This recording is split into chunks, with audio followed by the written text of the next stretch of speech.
What's going on, Mountaineer Nation? Welcome back into the CRW podcast here for episode 199.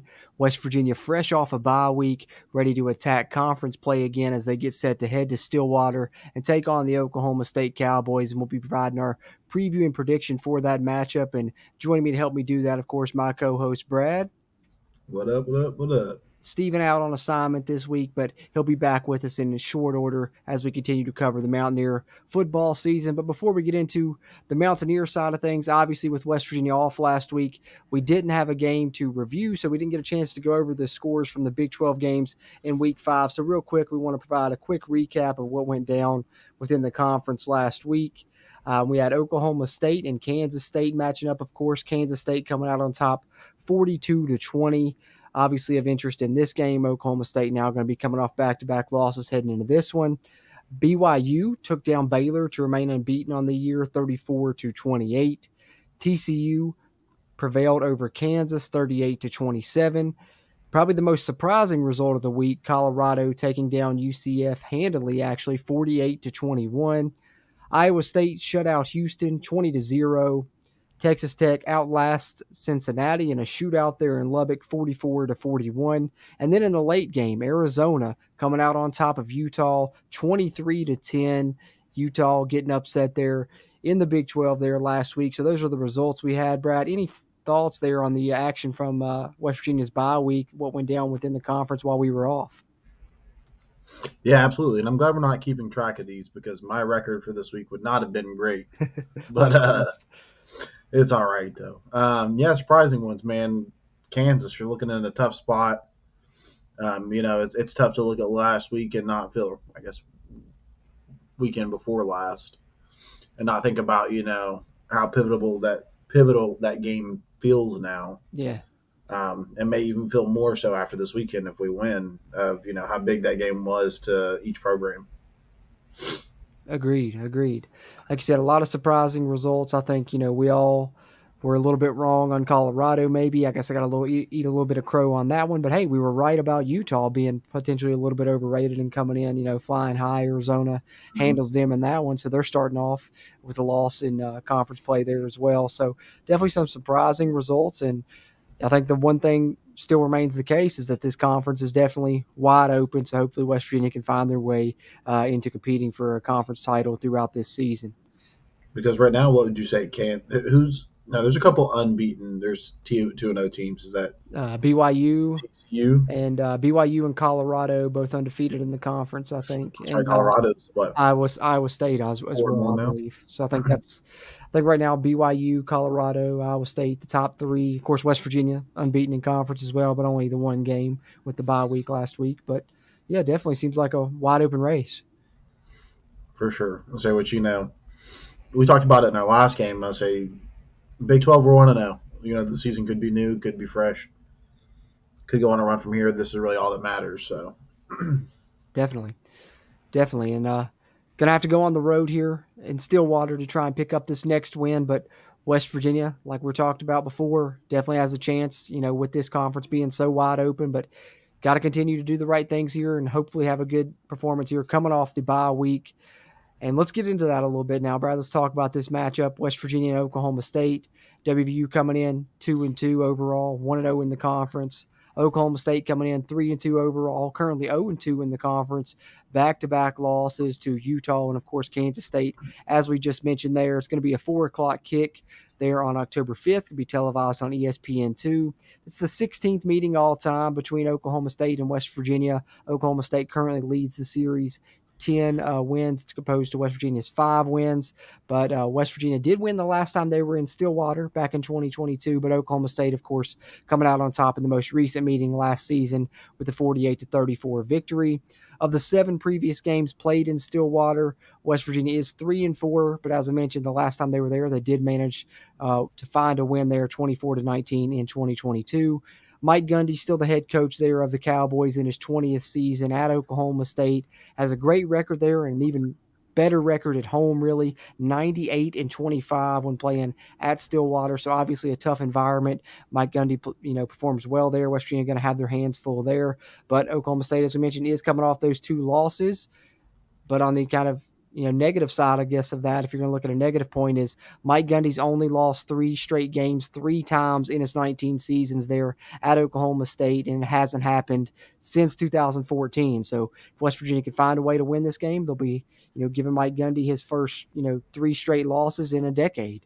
So that's kind of setting the table there a little bit. But before we get into the matchups and talk about each side of the ball, Brad, what's kind of your opening thoughts? West Virginia coming off this bye week, Oklahoma State coming off a couple of losses. How are you feeling about this matchup?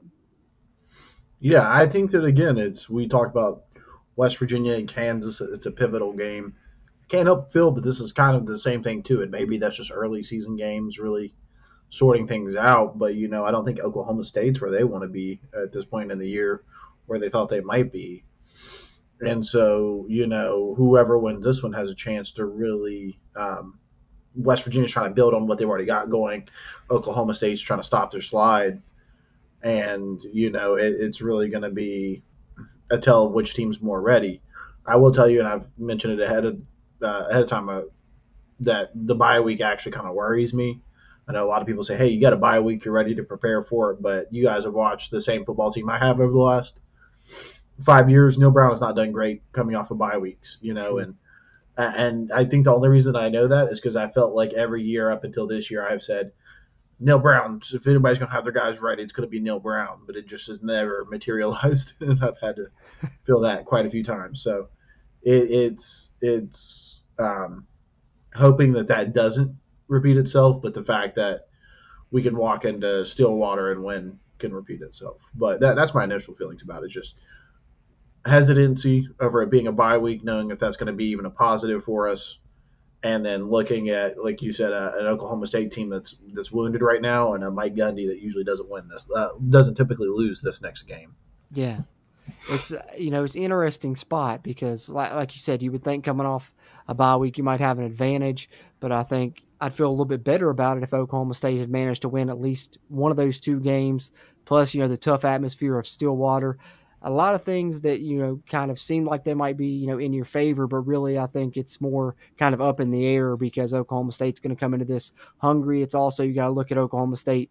Last season, I think they started kind of in a similar fashion, had 2 early losses, including, one they weren't expecting to South Alabama.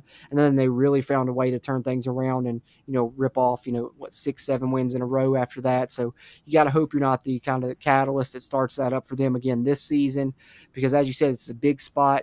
West Virginia trying to prove that they're, a contender in the Big 12. Oklahoma State trying to, not have that door closed on them, because I think you get 3 conference losses, you can almost kind of count yourself out of maybe making that Big 12 title game. So they're kind of fighting for their proverbial conference lives here in this game. So it's an interesting matchup for sure. And I understand where you're coming from, because off of bye weeks have not been, Neil Brown's strong suit thus far, but hopefully it's something that he can correct in this one. He's going to have to find a way to correct it and do it on the road in a tough environment where, going up against a really good coach in Mike Gundy. So it's an interesting matchup. A lot of things to talk about with it. So let's get down to the nitty gritty, talk about it on kind of each side here, Brad. Let's lead it off talking about the Oklahoma State offense going up against the WVU defense. As far as the Oklahoma State offense is concerned, offensive coordinator Casey Dunn in his 5th year as the offensive coordinator there at Oklahoma State, 14th year there overall. They're currently averaging 423 yards per game, putting them 6th in the Big 12. But they're only running the ball for 102 yards per game, which is kind of surprising. Obviously, with Ollie Gordon in tow, we thought that would kind of be their strong suit. But teams have really keyed on that. They're 14th in the Big 12 in rushing.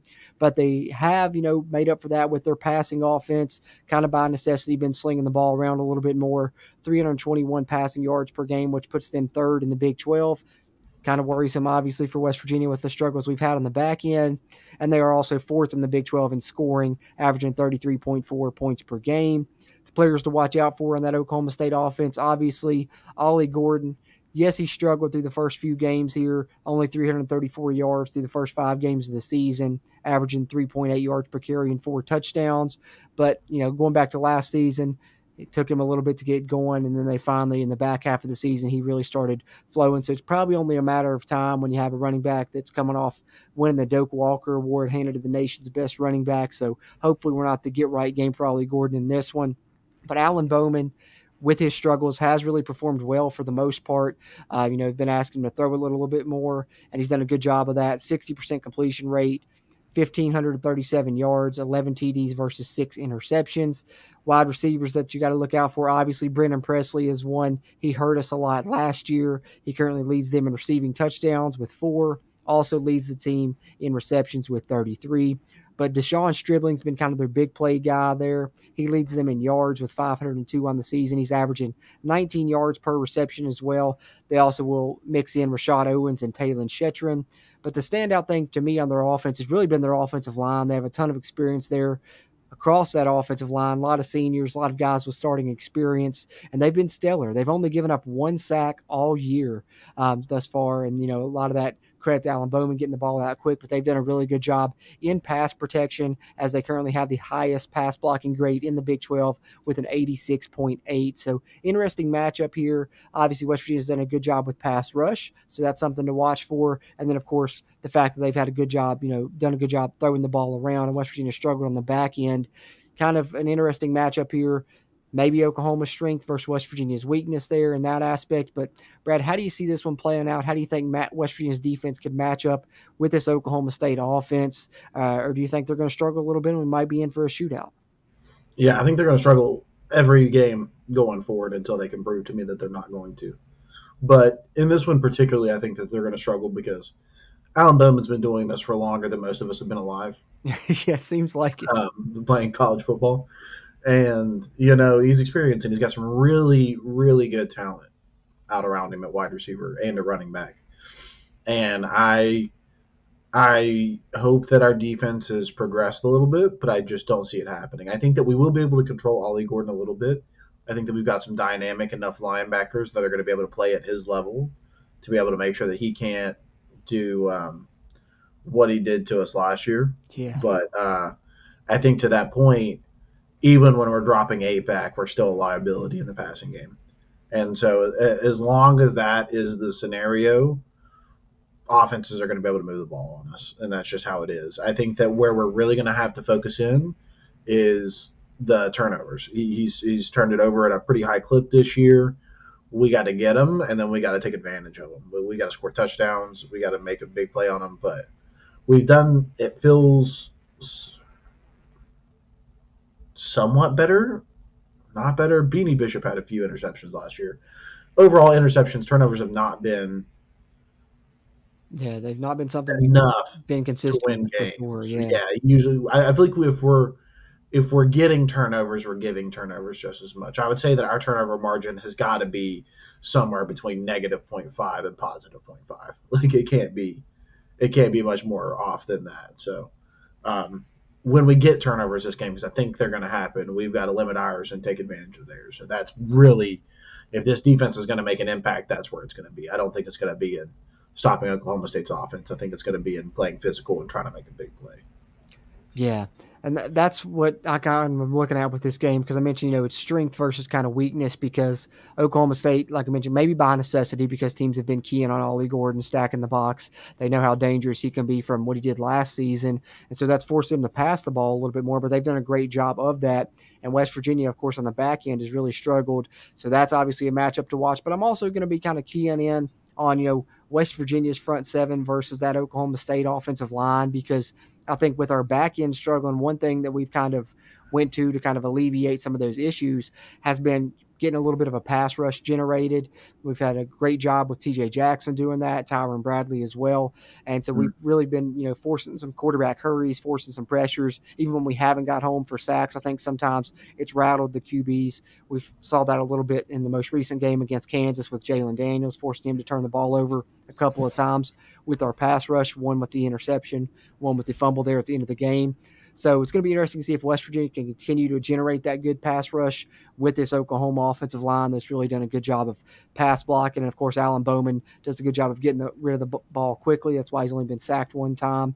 He's got a really quick release, and that offensive line's done a good job protecting him as well for him to be able to get that quick release also. That's something I'm certainly going to be watching for with this matchup is, can West Virginia's pass rush get home? Because I think they're going to need to. As you mentioned, hopefully you're going to be able to force some turnovers. Maybe that's one way you can slow down this Oklahoma State offense.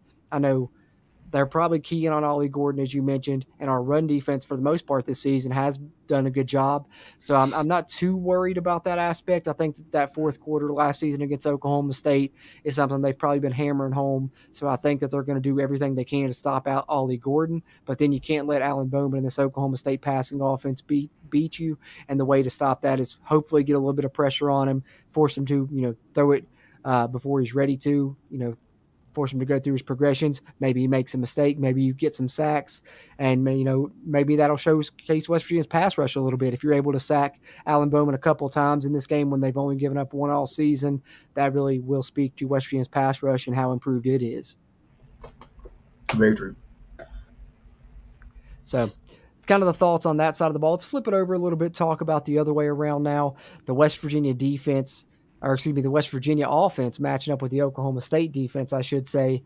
A little bit about the Oklahoma State defense here. Defensive coordinator Brian Nardo, now in his second season there as the defensive coordinator at Oklahoma State. And, funny enough, Oklahoma State in the past always been known for, strong defenses. But I think that's one reason that's kind of been the catalyst for their struggles early on in conference play is their defense has actually been struggling quite a bit. They're giving up 481 total yards per game, which is last in the Big 12. Their passing yardage that they're giving up per game is 276.4, which is 15th, next to last in the Big 12. For comparison, West Virginia's pass defense that we know has struggled a lot is actually 14th in the Big 12. So they're giving up more passing yards than we are even.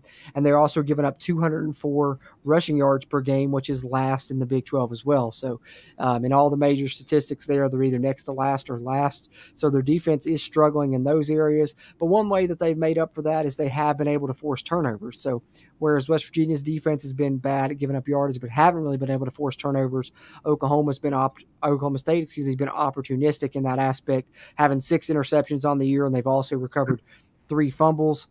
They're missing one of their best players on that defense. He got hurt in the second game of the season in Colin Oliver with a foot injury. That's maybe, one reason that they're struggling as well. And also Nick Martin, a linebacker that's been very good for them. His status for this game is up in the air as well, as if he'll play on Saturday. And he is second on the team in tackles with 47. But some players that will play for them, safety Trey Rucker. He leads the team in tackles with 63, has an 82.4 tackling grade according to PFF, and an 83.7 run defense grade. Also has garnered 2 interceptions on the season. Oklahoma State, one thing that they're always known for is, those big, strong cornerbacks that'll press you, they'll put their hands on you, they'll grab you, and they're going to play a lot of man coverage when doing that. And one cornerback that stood out for them this year thus far is Corey Black, their highest graded defender with a 76.6 defensive grade. He also has a 78.6 coverage grade and has 2 interceptions of his own on the year. So Oklahoma State, yes, they've struggled. West Virginia should be able to move the ball. But, as you mentioned on the other side, turnover is going to play a part here as well. West Virginia has to take care of the football here on offense. But, Brad, how do you think West Virginia attacks this Oklahoma State defense? Do you like the, kind of aspects of this matchup with West Virginia's offense seemingly, doing pretty strong thus far this year, over 30-plus points in just about every game outside of Penn State? They've really, I think, continue to get better as the season has gone along. Hopefully that continues here coming off a bye week, going up against Oklahoma State defense that has struggled thus far, especially in conference play. How are you feeling about West Virginia's offense in this matchup? Yeah, definitely feeling more positive about this side of the ball, obviously. To me, it all comes down to tempo and energy. You got to come out, and I've said this before, and I think that it's really the key to our offense, even though we're not a fast-paced team. We've got to capitalize early. The type of game that we play does not allow us to be inefficient with the ball. We got to score. We got to get touchdowns. That's just the kind of game that we play. We hold on to it. We score. We get a stop on you once. We get up by 1 point, and then we hold on to that lead like it's our, like our life depends on it, and then we give it away. But yeah, it's just going to be, can we come out and get off to a good start? To me, I think that's all going to come down to the offensive line. I think it's going to come down to, this is a team you should beat. This is a defense that you are better than. This is a defense you should beat. Yeah. But can you not beat yourself? Because that's what we've done, right? We last year our offense was great because they cleaned up on the dumb mistakes. Right. Played good, clean football at an elite high level, right? We've not necessarily seen that this year from this offensive line. And so this is a team that you should be able to come in and kind of establish and show that you can do that, because you should be able to do it. By all chance, from what I saw last week, we should be able to run the ball easily. We've got two great running backs. In every way, we should be able to hit them.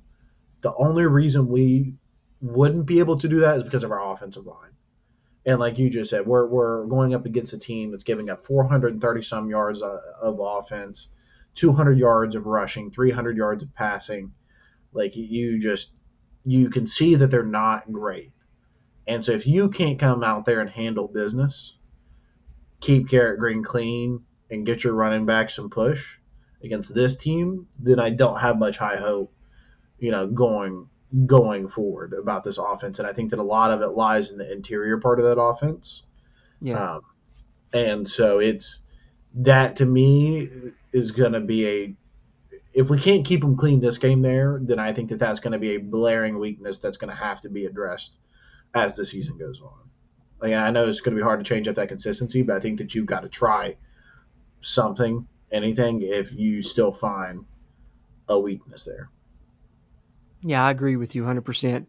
West Virginia, judging by that game against Kansas State last week, they should be able to run the football. They need to get it going. Obviously, last game they kind of struggled to do that against Kansas, but it looks like you've got a defense that's, primed for you to hopefully have a get-right game for your rushing attack, and you can maybe get, that three-headed monster that you got there between Garrett, CJ, and Jaheim, all of those guys, get those guys trucking in this game, get your rushing attack moving, which I think is going to be important. I think you're going to want to hopefully control the ball a little bit when you looking at these two matchups, as we now talked a little bit about each side. Oklahoma State's offense has the capability to, put up a lot of points, put up a lot of yards, so you're going to keep them off the field. So obviously having that run game working is going to be, a key part of that. And another thing that you mentioned that I really like that I think is going to be a big factor here in this matchup is the start of this football game.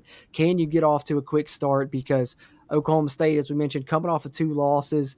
Stillwater's a tough place to play, despite the fact that they're 0-2 in conference play. I still expect they're going to have a very good crowd. It's going to be loud in there, but also it's going to be a crowd that's on edge. They've been on the road for 3 weeks. I mean, they've been away from home, or 2 or 3 weeks. So they're coming home to this. So, their hometown fans are ready to get behind them and show them that they can do it, Yeah, they're going to be lathered up. They're going to be ready for this game. They're going to be ready for something good to happen. But I think that's why the start is such a key, because they are coming off of 2 losses. They have, had some questions, throughout the fan base, like any other fan base, when things aren't going right, they're calling for coaches' heads, they're calling for players to be benched and things like that. So if you're West Virginia and you can come in and make that crowd, start feeling some type of way versus allowing them to get lathered up with a quick start, then maybe you can, really affect the atmosphere in a negative way, because maybe that crowd, they get that anxiety built up. They're not liking the way things are going. Their defense can't get off the field.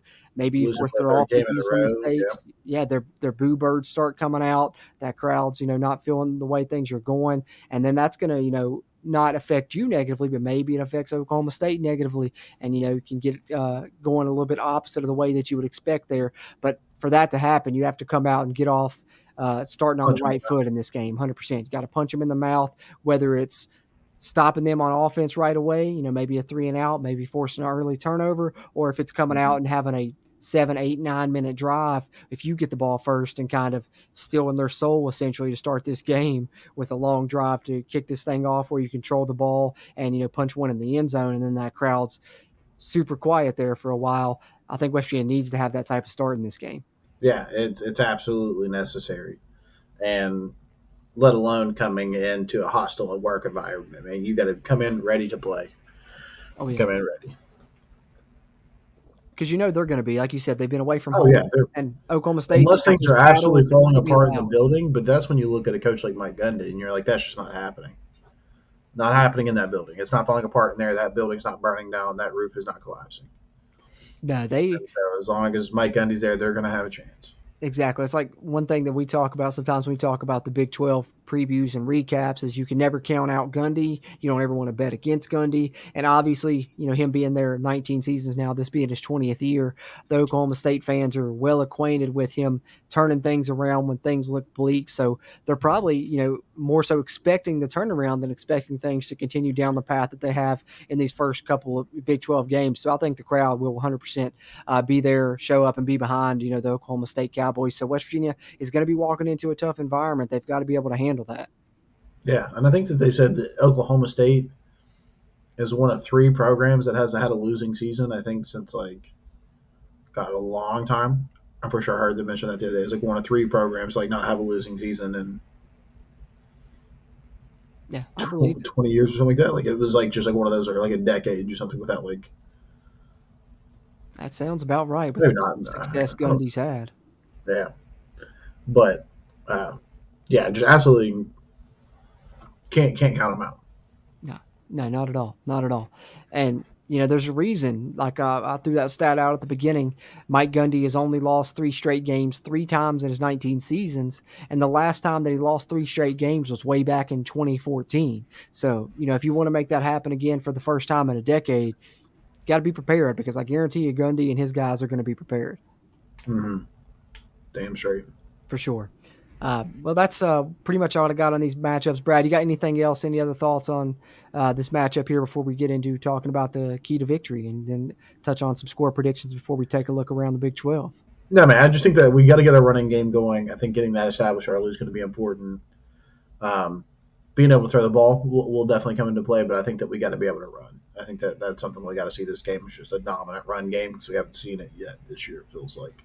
I agree with you. I'm waiting on my guy Jaheim to have his get right game. Hopefully, this will be a great time to do it. I feel like I've said this a lot this season, but Oklahoma State still yet was one of the games and one of the teams that we played last year that we didn't really get to see Jaheim White go against. So maybe they're able to catch him off guard. Maybe Jaheim White finally gets it rolling here after the bye week, because it was kind of the back half of last season. Once he got going, maybe that trend continues. Would love to see it. It's my guy. Hasn't had the best start to the season, but still got a lot of faith in him. West Virginia run game needs to get going, and we need Jaheim White to be a part of it. Mm-hmm. For sure. So hopefully that happens. It's going to be a major key here. And we're going to talk about our key to victory here coming up now momentarily. And then we will, of course, make our score prediction for this game, how we think it'll go for West Virginia coming off the bye week. But before we talk about our key to victory, got to let you guys know about something that could be a major key for you in your life, of course, and that is Magic Mind. You guys know we're a big fan of that product here on the Country Roads Webcast. They've been a great supporter of us, and we continue to support them as well, not only because the sponsorship aspect, but just because it's such a great product. I've been using it myself for weeks now, and the longer that I use it, the more benefits that I continue to reap from it. Obviously, the daily use continues to stack those benefits even more so.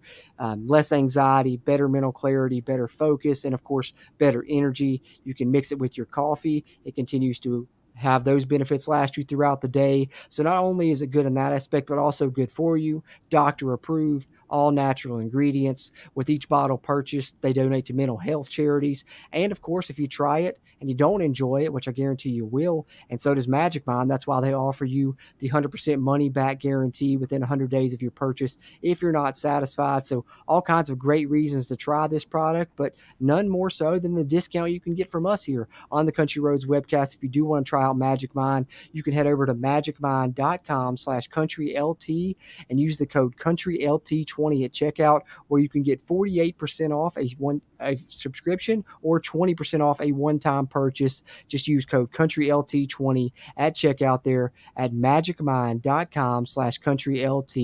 Be sure and get yours today. It's magic for your mind and can be a major key for you in your life. But speaking of keys, Brad, now we got to talk about ours here. Our key to victory for West Virginia in this game against Oklahoma State, coming off a bye week, looking to get on the winning side of things, remain unbeaten in conference play. It would be huge for West Virginia to go into Stillwater and get a win here. But what is your key for that being able to happen in this matchup with the Cowboys? Yeah, talked about it all episode long, man. It's got to be that first drive. It's got to be coming out with energy. I guess you could call it Neil Brown. That's my favorite go-to when it comes to this, because it's just Neil Brown. You got to have your guys ready. Yeah. You got to get this vibe blues off your back. You got to come out ready, prepared. Had a solid comeback against Kansas. Not the season you wanted to start out. You got something to prove. No time like the present, brother. No time like the present. Come out with the guys ready, and that'll say something to me, no matter what. But come out flat, and it's not going to go the way you want it to. Yeah, agreed, man. Fast start, major key in this game. Agree with you on that one, as we talked about a little bit there earlier. Definitely is going to go a long way for you in this matchup. So, like that key there, Brad. For me, my key to victory, I think, is controlling time of possession. I think you want to. This is one of those games where I think that's going to be a big key if you want to come away with the win here. Is at the end of the day, we probably want to have a longer time of possession than Oklahoma State does. We talked about it a little bit earlier. Oklahoma State has a good offense. West Virginia does as well. This has all the makings of being a potential shootout. But when you have an Oklahoma State defense that struggled, plus the way that your defense has struggled, you want to keep Oklahoma State's defense off on the field and keep yours off the field. So I think for West Virginia, this is one of those games where we want to see that, that slow, methodical, those long Neil Brown drives that can be successful, but we don't want them to end in field goals. We need them to end in touchdowns. So I think ball control and time of possession, which goes hand in hand with what we were talking about earlier, getting that run game going. I think that's the major key for me in this one for West Virginia to be able to come out on top with a victory here. But as to if we think they'll be able to do that now, we got to talk about it, Brad. It's that time in the episode. Got to get to these score predictions. I guess I'll take the floor first on this one since you led there with the key to victory. I think that this is an interesting matchup. A lot of interesting aspects that we've talked about going out throughout this episode. Obviously, Oklahoma State coming off of 2 losses. Mike Gundy doesn't have a large history of losing 3 games in a row. Oklahoma State's strength of being a passing team thus far versus West Virginia's weakness on pass defense. But then you flip it over to the other side, West Virginia should be able to move the ball, should be able to score some points as well. So I think, much like a lot of these games that we're going to talk about throughout this Big 12 season, it's probably going to come down to the wire. And I do think it's going to be a bit of a shootout.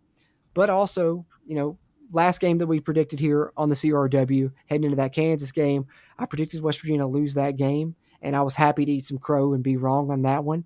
And, maybe it's a superstitious side of me that's going to let me follow that with another prediction of a loss here for West Virginia, and hopefully I'm wrong yet again.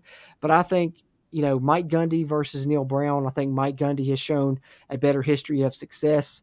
I mentioned obviously coming off of 2 losses, he's found ways to win those games and avoid that 3rd loss. And unfortunately, I think he finds a way to do that again.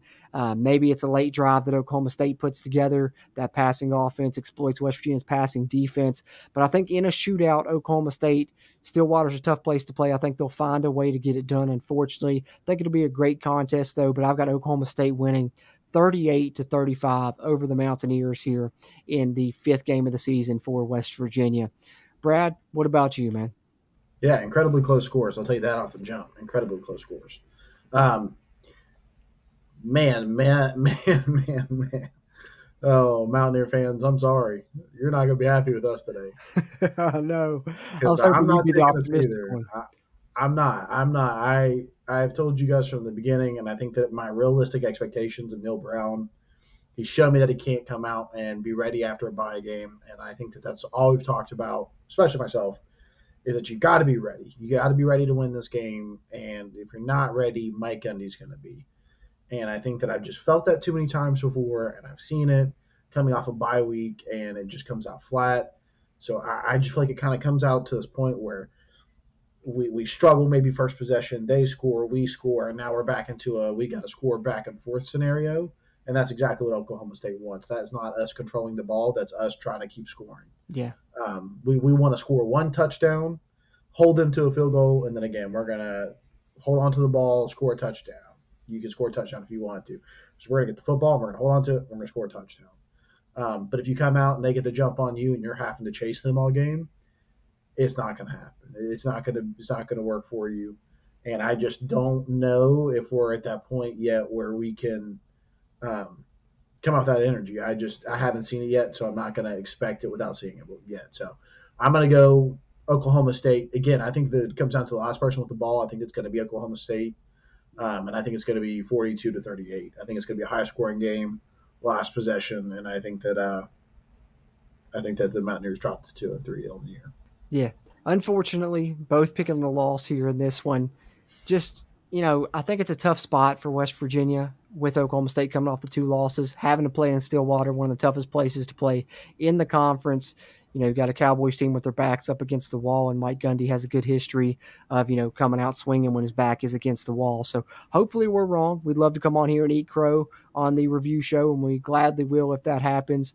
But, we do want to point out that we do think West Virginia has a great chance to win this game. I think we talked about that going throughout the matchups, that there are, plenty of things in West Virginia's favor. I think West Virginia should be able to move the ball in this Oklahoma State defense, and if they can take care of the football, they certainly have a chance. And as Brad said there, it might come down to who has the ball last, and maybe that will be West Virginia. And Garrett Green has shown great ability in those 2-minute to go, scenarios. So hopefully, if it does come down to that, West Virginia ends up with the ball last, but got to call it like we see it right now, and that's just kind of the way we're seeing this one. But still got faith in the Mountaineers, still got hope for this season, and hopefully they come out on the winning side despite our predictions here in this one. But Brad, any final thoughts on this game before we take a look around the Big 12 and make our picks for Week 6 here in the conference? Yeah, I was going to hit you with the 2-piece. I was going to say, because for one, yeah, we definitely think, like I said, I think if we come out with a jump and you get the energy and like you do what we said you need to do to win, then I think you can see a completely different game. I think that you could see what you talked about where the fans start to turn a little bit. They're getting a little grumpy, a little aggravated. And, our offense, if they can get that energy, they might be able to start really clicking. And that's what our offense desperately, desperately needs. And then if we can keep our defense off the field, then you got a chance to really control and command that game. I just have not seen us be ready for that. In spite of that, I still think it's going to be a one-possession game. I still think that we've got a good offense with great athletes. And even though our defense is lackluster, I think that they try to fit the bend but don't break mentality. We just got to find a few more pieces to fit that mold. So, but to that other piece, if we did drop to 2-3 after this, what do you think the heat is like afterwards? Oh, yeah, I think it'll be loud. I think it'll be just as loud as it was after that, backyard brawl loss, especially because then you're looking at both games you've played on the road, you've took losses in, and really, I guess it comes down to how do you lose the game? Is it, a one-score game and, they find a way to win at the end, they get the ball last? If so, maybe not as bad then, but I think if you come out and you lay a dud, then you're really going to be hearing some loud feedback from this fan base in a negative fashion. So I don't know 100%, one way or the other, but I definitely think West Virginia falls to 2-3. This is a game I think that now, versus a couple of weeks ago, a lot of people feel like West Virginia has a chance to win and maybe should win. So, if you come out and you lose, yeah, it's going to be some negativity. But, on the other side of that, I think if you find a way to win, it's really going to set up an awesome atmosphere in Morgantown there for that game against Iowa State, which we know now is going to be the coal rush. So, hopefully that's what happens. But if not, I don't know. It's going to be interesting to see what happens there for that Iowa State game if you don't find a way to win this one. Yeah, absolutely. Because you definitely don't want to be trickling into 2-4. I just was thinking about it, and I was like, I don't know how 2-3 makes me feel, because I'm getting similar feelings to where as we get longer into the season, it seems less likely that something will come of what's going on. Like we're more likely to see the season end before we see some kind of sensational change. I agree. And so it's just like, I don't think that going 2-3 brings me down any worse, especially because I'm predicting us to lose. I'm expecting us to lose. I don't think it kills our season still just yet in the Big 12. I think there's still a chance to kind of get things functioning. I just don't necessarily like this matchup. If it was any other team in the Big 12, if it wasn't Mike Gundy, if it wasn't somebody that, like you said, has not lost 3 games in a row in a decade, boy, I'd be feeling a lot better about this. Likewise. I would be feeling a hell of a lot better about this. But it's just this team specifically, and I hate that it is where it is. But, you want to be better, you better be better, right? Yeah. Well, and especially because with this game looking a lot more winnable than it did, a few weeks ago, you definitely want to come out and put on a good performance. And we talked a lot about this 5-game stretch and how important it was to the season. West Virginia's 1-0 in this 5-game stretch. And I think you're looking at this game as to hopefully, another one that you can get a win in within this 5-game stretch, because I think looking ahead, you're looking at Iowa State and Kansas State. Yes, they're both at home, but I think, most fans are probably thinking best case scenario, you win one of those two. So, if you lose this one, then that kind of really puts you in a negative spot there moving forward where you're still trying to maintain your position within, staying in this Big 12 race, which, as mentioned, is wide open. And as you said, I don't think a loss here would kill our chances, but I just feel like it would unfortunately dampen the spirit of the fan base, and you're going to need those fans behind you for those two home games against Iowa State and Kansas State. So I think this game's pretty important as far as, moving forward in this Big 12 race, because if you can find a way to win, like I said, you're going to have an awesome atmosphere for that game against Iowa State. And then even if you don't find a way to win that one, I think that you still have the fans behind you for that next home game against Kansas State, because they know that, you only have one conference loss still at that point. So you still have a great opportunity versus if you lose this one and then lose to Iowa State, then you got two conference losses, because that's what you want to do. You want to find a way to, stay within this Big 12 conference race. Super important here with the 12-team playoff. Everyone sees how wide open the conference is. So this game's pretty pivotal for West Virginia's season moving forward. Like you said, a loss doesn't knock them out of the race, but a loss could, harm the fan base a little bit, I think. Yeah. So it's going to be interesting to see how it plays out. We're going to be watching it with a close eye. Hopefully West Virginia is able to get a road win. Hopefully they prove us wrong here as we've predicted the loss. That's what we're hoping to see, is hoping to be wrong actually this week, because we want the Mountaineers to come out on top, of course, always in a tough road game there against Oklahoma State. But plenty of other action going on around the Big 12 Conference this week in Week 6, Brad. So let's pull up the slate here and let's make our picks for Week 6 within the conference. And we do have a weekday game this week. Houston hits the road to take on TCU in Fort Worth this coming Friday, 7:30 Eastern kick there on ESPN. Houston obviously struggling. TCU gets a good win last week over Kansas. Who do you see coming out on top in this battle of these two Texas schools in the Big 12? Yeah, Houston, again, I feel bad for you, brother. It ain't happening for you this week either. Agreed. We'll go ahead and agree on that one for sure, because I think TCU, especially being at home, Houston, they'll be good with time, but right now it's a struggle for them. They might be the worst team in the conference this year. Remains yet to be seen, but they're definitely, battling for the bottom thus far. And TCU, looking decent. So I think that TCU wins that one and probably wins it handedly. Which brings us to the Saturday games here. Obviously, we talked about the Mountaineers and the Cowboys, 4 o'clock Eastern kick there on ESPN2, and made our picks for that one. Then we have the Baylor and Iowa State game in Ames, 7:30 Eastern kick there on Fox, obviously of interest for Mountaineer Nation. Iowa State currently undefeated on the season. If they can find a way to win this one, they'll be rolling into Mountaineer Field next week for that Coal Rush game. Undefeated would set up a very interesting matchup. Baylor kind of in the opposite position there. They've got coaches on the hot seat. They're kind of reeling right now. They're trying to stay out of that Big 12 basement as well, and going on the road in a tough place to play, a tough environment there in Ames. Do they have any chance, Brad? Who do you got winning this one? Oh, yeah, no chance. No, Iowa State's going to crumple them. Yeah, I think that we can definitely say that we safely agree on that one as well. Iowa State, they look really strong this season, looking like an obvious contender here in the Big 12, as we talked about, currently up, in that top part of the conference, those top echelon teams that remain unbeaten, not only in the conference, but remain unbeaten overall on the season. And also, I want to see them win this game because I want them to roll into Morgantown unbeaten, much like, was it 7 years ago, whatever it was, when we had the unbeaten Will Greer team and they had to roll into Iowa State at 5-0, and they hit us with the blackout. Hopefully they'll be rolling into Morgantown next week 5-0, and we hit them with the Coal Rush. And obviously, what goes around comes around, hopefully, if that is the case. But I think that will be the case as far as them rolling in unbeaten, because I've got Iowa State and Rocco Becht getting the win here as well over Baylor. Which then we have an out-of-conference game here. UCF steps out of Big 12 play here for a non-con game as they take on, an in-state foe here. UCF travels to Gainesville to take on the Florida Gators. UCF had looked good throughout this season up until last week when we thought they would handle Colorado. Instead, Colorado turns those tables. They handle UCF pretty easily with a, lengthy win there. UCF, though, would love to get bragging rights within the state of Florida, going down, beating a Gators squad that's really struggled this year.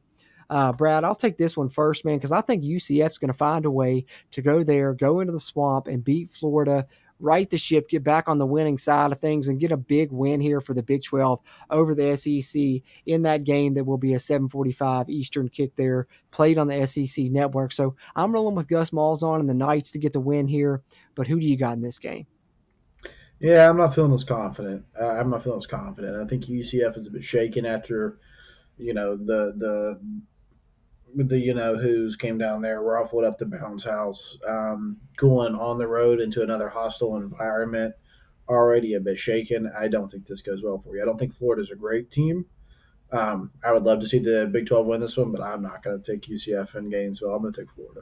All right. I don't blame you there. Tough place to play. And like you said, it could be one of those situations where one loss, leads into another one, unfortunately, as they had that unexpected loss to Colorado. Maybe they have a little bit of a hangover from it. So definitely could see that happen. I think it's going to be an interesting one to pay attention to on Saturday.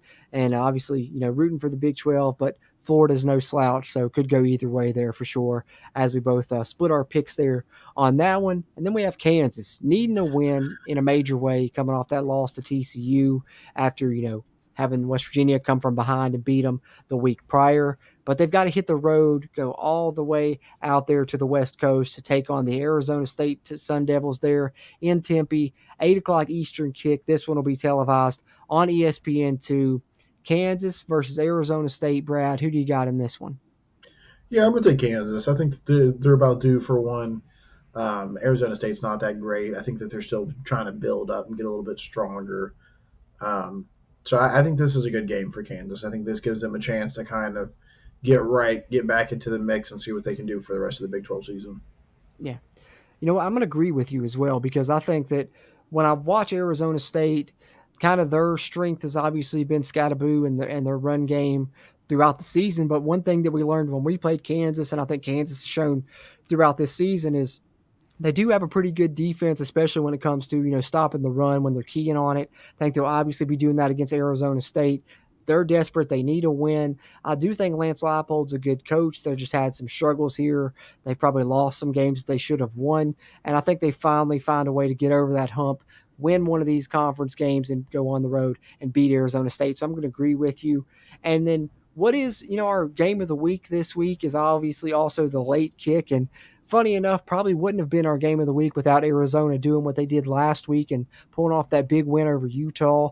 Same goes for Texas Tech, finding a way to win in a shootout over Cincinnati. I think they've done a good job of righting the ship after some really tough early season struggles, nearly losing to Abilene Christian. Their defense looks shaky.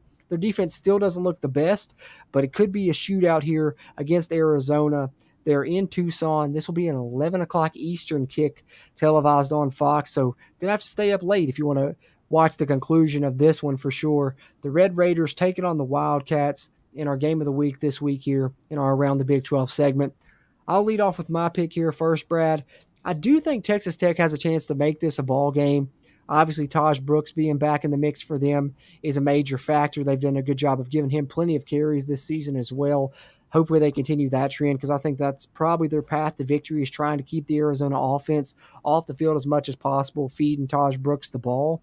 But what worries me is how bad Texas Tech's pass defense has looked. Add that to the fact of Arizona's probably feeling pretty good about themselves after they beat Utah last week. They have arguably, the best 1-2 combo as far as the passing attack is concerned in the conference, with Fafita and T-Mac out there at receiver.